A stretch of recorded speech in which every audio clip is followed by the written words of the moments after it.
Hello friends, we'll continue with the second part of fourth chapter of economic survey, that is related to the monetary measures and financial intermediation. In the last video we have discussed about the money supply, money multiplier, the performance of banks and NBFCs, and also a study of insolvency and bankruptcy code. Now we're looking into the other aspects of the financial sector, that is related to the secondary market. Anyhow, the secondary market information is not that important, but if you observe the IPO, FPOs, right issues, qualified institutional portfolios and preferential allotments, private placement, public placement, they have given some information. These numbers are not important for us, but just have an idea about these things. Okay, just have an idea about these things. Anyway, IPO reduced from 2021 to 2022, but FPO increased from 0 to 4,300, and right issues reduced, QIP reduced.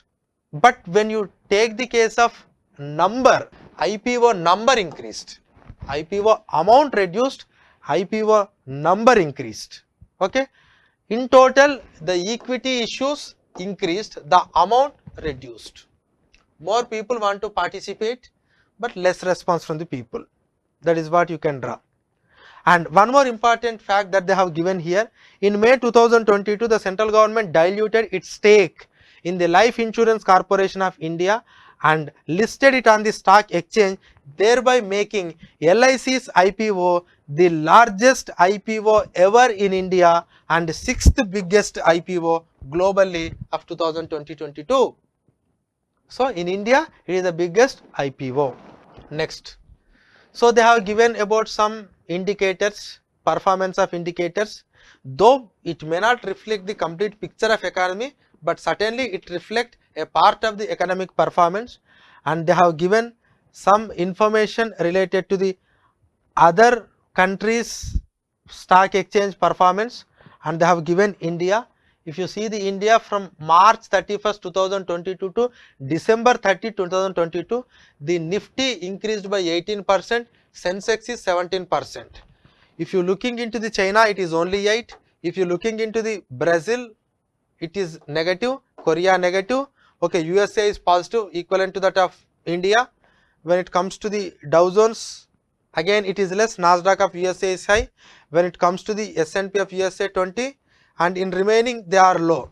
That means USA and France and India, they are performing better. There are many other countries, their stock markets are not on par with the India stock market performance. That means on the secondary market performance also we are doing good in April-December 2022. When it comes to the April-December financial year 23, you can see again we are in the positive, remaining all are in a negative territory. That means despite all these things we are performing better. That is what survey want to convey. Okay, anyway, the number of demat accounts are increasing. I think lot of people are so interested in participating in the secondary market. And if you see in the secondary market, if you take the case of equity market, commodity market and currency derivative market, the valuation is increasing. That means more and more people are interested to participate. In currency derivative there is a little bit increase, but whereas in equity derivative, yes, there is an increase. In commodity derivative there is a reduction. Okay, so just have an idea. Monthly FPI net investments in both equity and debt, these are important, because if you take the case of minus indicates outflow, plus indicates inflow. As a result, you are all aware about the reasons of this Fed Reserve's impact. So the net outflow was in both equity and debt. There is a net outflow minus 11,421 crores and 12,400 crores. In total, it is 16,153 crores of outflow of foreign portfolio investment because of increase in Fed rate. Trends in total portfolio flows to the selected markets. So 2019, 20, 21, 22 they have given. See, if you looking into this 2022, if you take the case of India, there is a net outflow of FPIs. You are all aware about the reason, just now I mentioned. Whereas in case of South Korea, there is a positive. Whereas in case of Brazil, there is a positive. But take the case of China, much more outflow. Take the case of Japan, much more outflow. Take the case of South Africa, much more outflow. Take the case of Taiwan, much more outflow. That means the outflow not happened only in India. It also happened in other countries, and compared to the other countries, India is in a better position. Okay, direct investments, financial year 2019, 20, 21, 22, 23, maybe in 20, some of the FPI, DII and MF. Okay, cross country analysis, regulation of cryptocurrency. Yes, you are all aware about the crypto.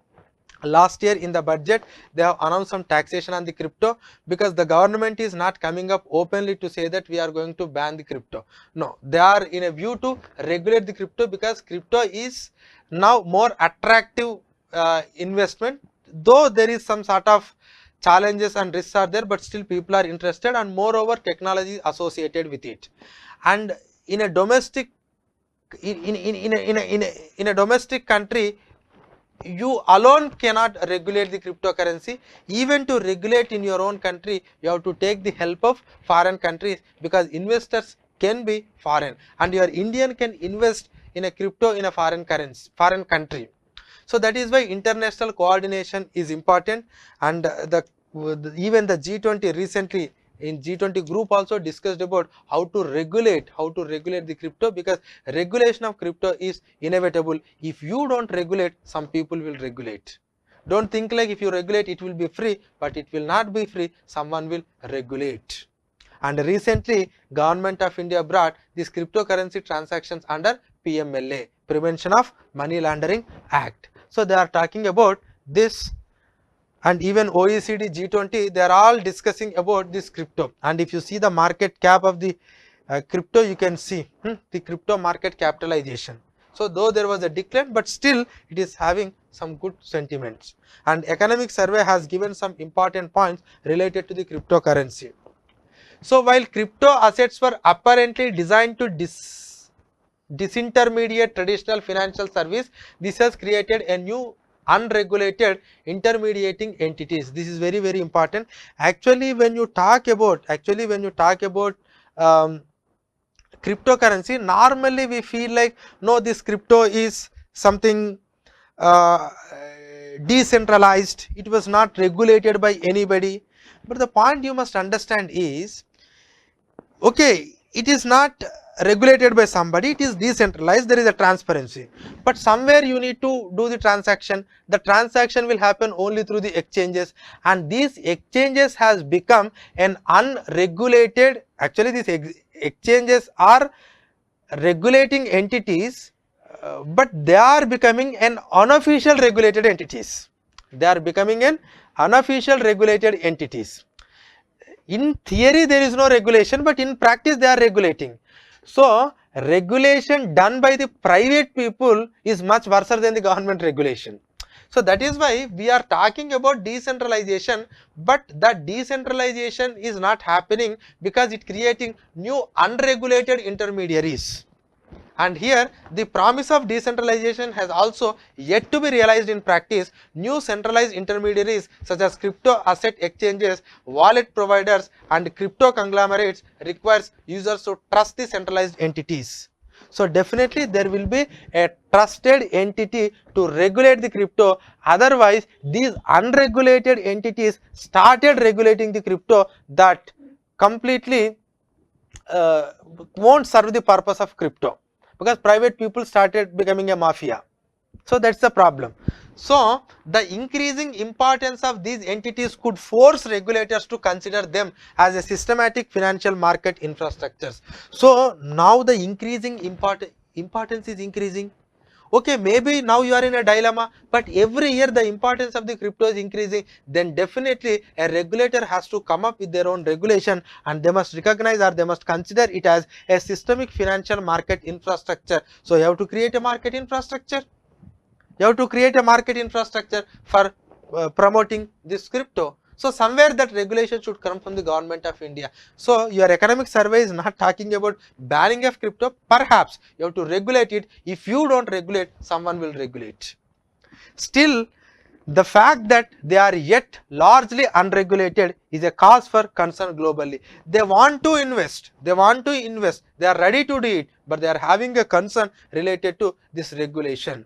But it is an important, increasing the importance. That means the importance of this sector or this particular instrument is increasing over a period of time. So definitely the regulator has to come up with these regulations.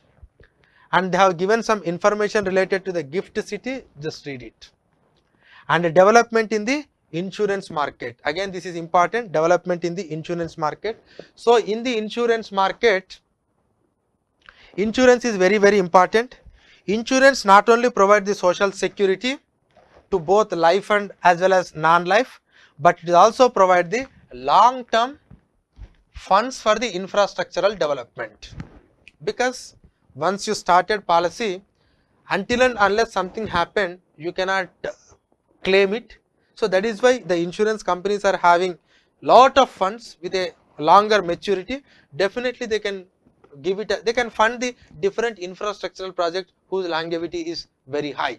So that is the one of the important purpose of the insurance, apart from providing this insurance or social security coverage. So the development of the insurance sector is necessary to support its continued economic transformation. Yes, if economy has to transform, definitely you need to have a good infrastructure, and for that you need good credit facilities. For that definitely you need to have a good infrastructure, good insurance sector. So if the insurance sector is increasing, means people will become more secure, and apart from that the country will have a lot of credit supply. Okay, so this is about that. And now there are two important terms normally every year economic survey mentions, and they will give us the level of coverage of insurance in the economy. So they are insurance penetration and insurance density. So what is this insurance penetration and insurance density? Insurance penetration means the total insurance premium that you paid to the total GDP. That means this is in terms of currency, this is in terms of currency. So it is an absolute number. Okay, it's a number. So that is insurance penetration. Second one is insurance density. Insurance density means the insurance premium that you paid, to the total amount of population in a country. So it will be obviously in terms of currency, either it can be rupee or it can be a dollar. Okay, so insurance penetration and insurance density. If you see, okay, here there is no mention about India. Okay, if you see the insurance penetration, this talking about penetration. So it's an absolute number. Life this scale, non-life this scale. So in life insurance, the insurance penetration is 3.2, again reduced, but again now they have reached to the close to the 3.2. Non-life insurance, earlier it was something like some 0.75, but now it reached to 1.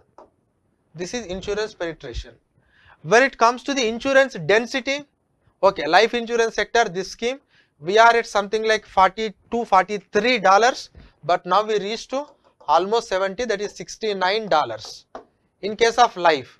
In case of non-life, earlier we are $10, but now we are something like some 20, let it be 22 or $23. So these are the figures, just try to remember. So $22 in non-life and $69 in life, whereas 3.2 in penetration in life and 1 is in non-life. Okay, just have an idea. And there are some schemes that government of India has started. This is health insurance, Ayushman Bharat. So per family per annum you will get a 5 lakh rupees coverage of health insurance, that too to the poor and vulnerable families. Important scheme. Second one. Now India is one of the fastest growing insurance markets in the world, and is expected to emerge as one of the top 6 insurance markets by 2025. 23. For that we have brought lot of changes in the insurance sector. First one is the inherent digitization. That means the digitization programs, whatever we are taking, so that is one aspect, digitization.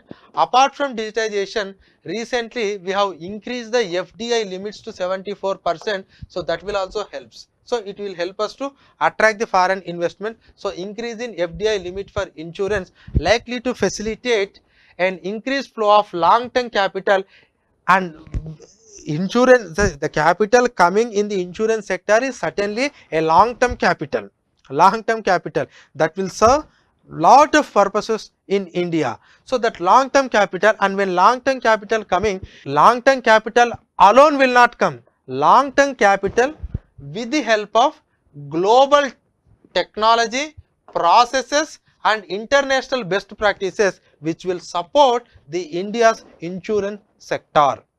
Okay, just remember these reforms: digitization, FDI and the associated benefits with the foreign direct investments. Next, when it comes to the pension schemes, like they are giving some information, like this is about pension. So government, these are the central sector schemes. In the first point which I have mentioned, Indira Gandhi, actually that under the broader name called National Social Assistance Program, we are having different pension, that is Indira Gandhi National Old Age Pension Scheme, Indira Gandhi National Widow Pension Scheme, Indira Gandhi National Disability Pension Scheme. This is a central sector scheme. Under this scheme, central will directly 100% pension fund will be given to the beneficiaries. Apart from that, we are having another scheme called Atal Pension Yojana. So in the year 2015, as a part of the overarching objective of providing the universal social security, so the people who are in between 80 to 40, they have to pay the premium, and after 60 years they will get the pension, monthly pension. Okay, and apart from this, Government of India has started other pension schemes also. Okay, they have given for some small, they have started for unorganized workers, they have started for farmers, they have started for small businesses, like that they have started. Okay, and apart from that, by using the digitization, the getting the pension process, the getting of pension become so simple, and verification, re-verification, e-KYC, life certificate, everything has become digitized. So that is also helping us to simplify the pension processes. This is related to the mutual fund. Mutual fund is also performing well. Okay, so this is something related to the financial intermediation. So performance of primary market, stock markets, insurance sector, the level of penetration of the insurance sector, and also some pension related aspects. Okay, so this is something related to the fourth chapter of the economic survey. In this, clearly just try to remember these reforms in insurance sector, and try to remember the definitions in the insurance sector, and try to read the schemes related to the pension. That means various government schemes started to provide the pension benefit. Okay, so this is something related to this monetary management and as well as the financial intermediation. Okay, thank you. Amrita IAS Academy.